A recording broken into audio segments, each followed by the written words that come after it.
Good Monday morning, May 12th. I'm Reese Black, and this is Filibusted Headlines Daily Live Stream. So I will be cosplaying as Walter Cronkite this morning for you and covering the headlines.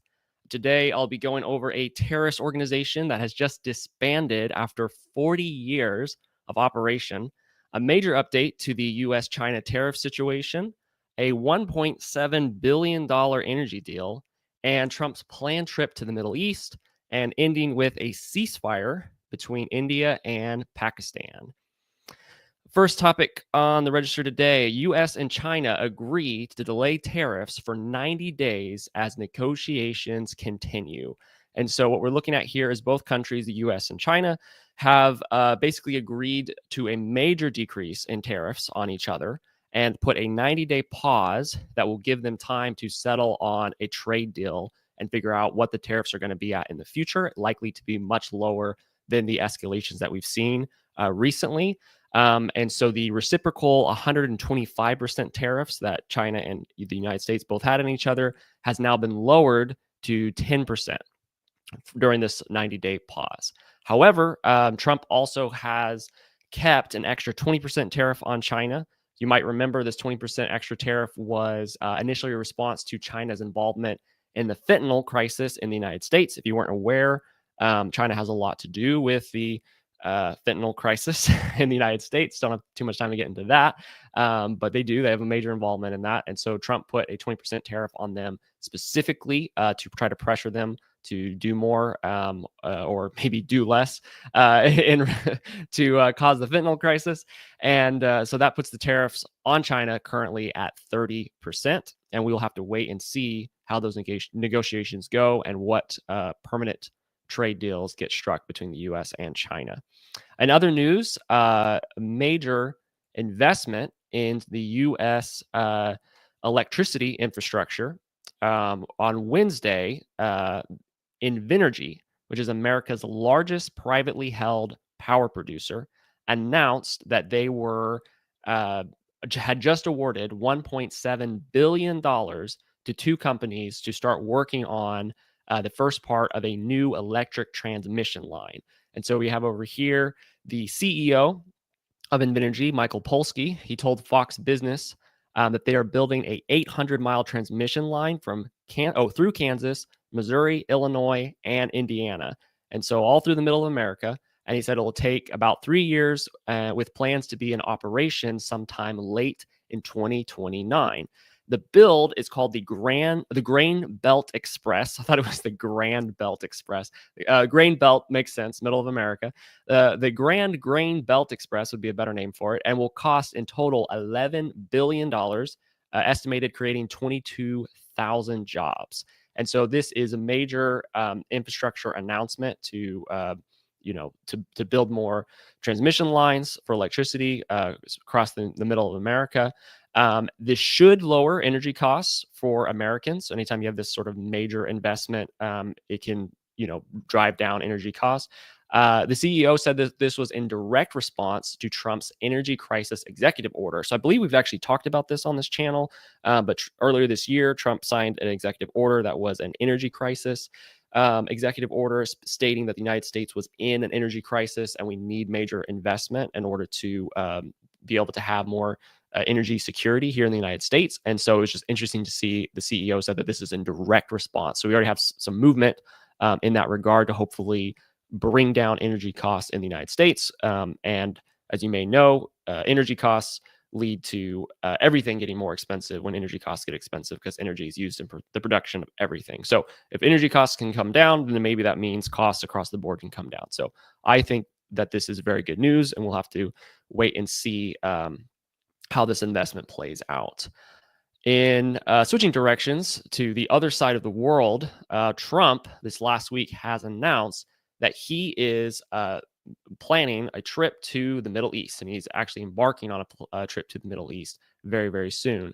And this is a major deal because it actually breaks with tradition. So from the end of World War II to the start of Trump's very first term, all the U.S. presidents made their very first foreign relations trip. They made a point to visit either Canada, Mexico, or a NATO ally in Europe. And so I guess Trump already broke with this tradition in his first term, and he's breaking with it again. So he's not visiting one of those common allies. He's visiting a bunch of countries in the Middle East. And so let's see here. So he has a trip lined up to make trade deals and investment deals with countries of Saudi Arabia, Qatar, and the UAE later this week. And this is a little bit of an analysis that this article gets into. I would say it's a little bit of an anti-Trump cynical analysis, but I think it's still worth sharing. So essentially, the analysis is that these countries are similar to Trump in that they share a transactional approach to foreign policy. And that means that what Trump wants, as we all know, Trump likes big wins. He likes to be able to announce, oh, we have this major investment here in the United States, or I'm cutting a trade deal with this other country. And these countries are just similar to that. I think they're kind of run by kind of big business oil mongols in a sense. So they have a little bit more of like a business mindset, sort of like Trump, whether you think that's a good thing or a bad thing.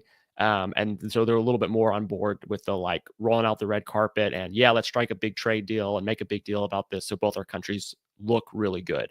And so that's kind of the analysis. I think it's a little bit of a cynical analysis, but as far as I understand, I don't think it's too far off from the truth. And hopefully these trade deals will be good for the United States, as well as, reciprocal with these other countries.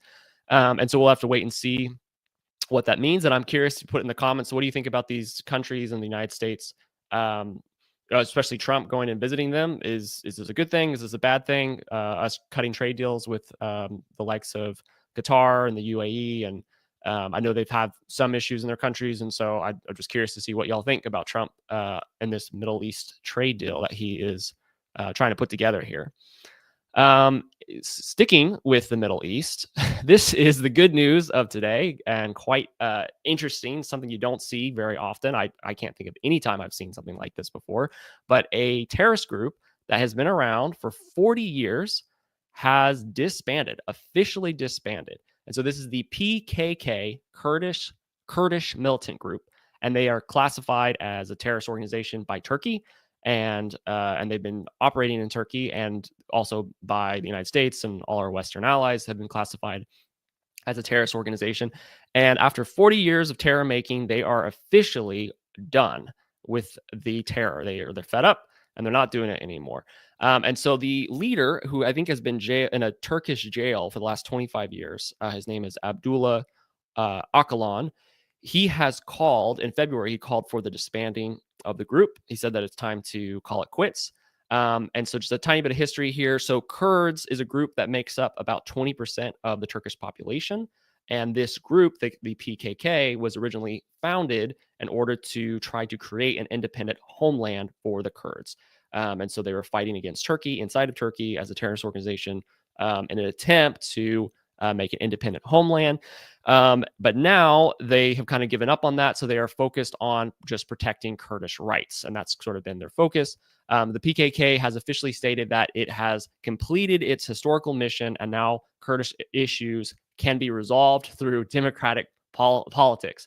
And so this is good news, I think, that a terrorist organization say, hey, we don't need to do terror anymore. This can all just be resolved through politics. So that's progress. I think that's progress for Turkey, and I think that's progress for any of the people that were involved in this group. And so that's a little bit of a lighthearted take. The less lighthearted reality is that Turkey has been definitely hit hard by the PKK in recent years, and that over the years, in their 40 years of operation, about 40,000 people have died as a result of the conflict between this group and Turkey. And so good to see that coming to a close. And I was reading through this article, and I definitely saw some of the leaders of Turkey, as well as people from this group, with hopeful about the future, being able to resolve these kind of conflicts without violence. So that's one more strange thing happening here in the Middle East. This is more rumors than anything else, but the news story is still real. Ahead of Trump's visit to Qatar that we just talked about, there has been a rumor circulating around that Qatar was planning on gifting President Trump a $400 million Boeing jet as like, I don't know, rival presence. The Qatar government has come out and denied this, and they have described this information as inaccurate. I think it's somewhat based in reality, though, or at least there's reasons why the rumors have been escalated around. And this is because the president apparently ordered in 2018 during his first term a new jet from I believe Qatar, or maybe he just ordered a new jet. This one I'd have to look a little bit more into.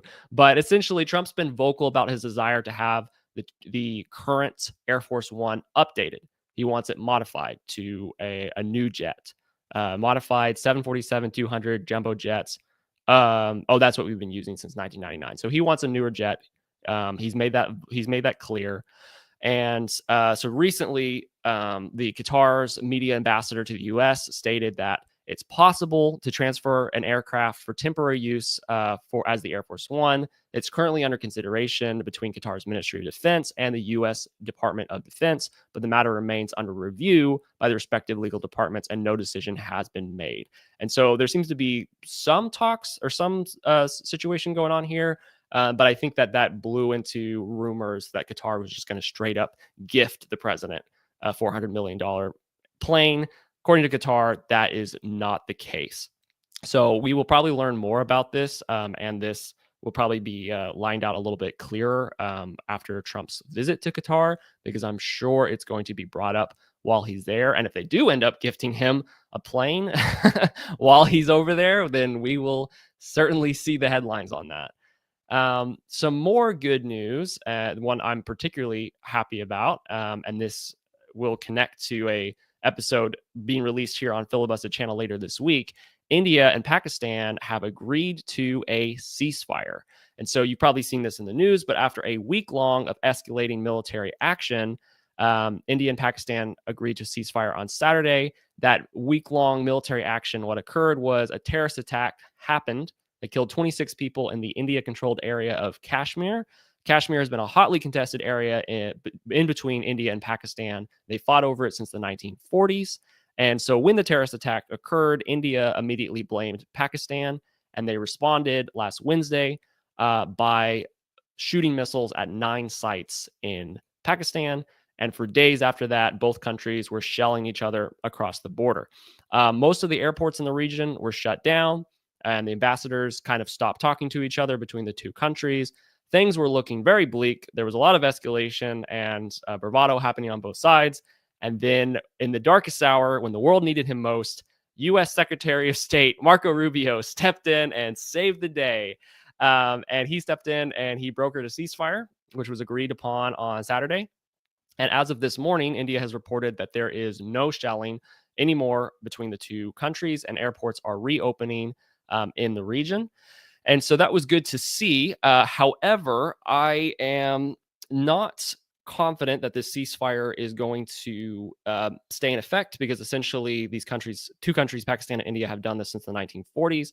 If you want to know why they are fighting over Kashmir and why Kashmir is so important to both of them, and why very likely either they're going to have a lot more talks and really figure out exactly how to deal with the Kashmir situation going forward, or that's just going to stir up again into another conflict that has to become another ceasefire. If you want to know why that's the case between these two countries, we're going to be releasing an episode here on the Filibuster Channel later this week covering India, Pakistan, and the history of Kashmir and that current conflict.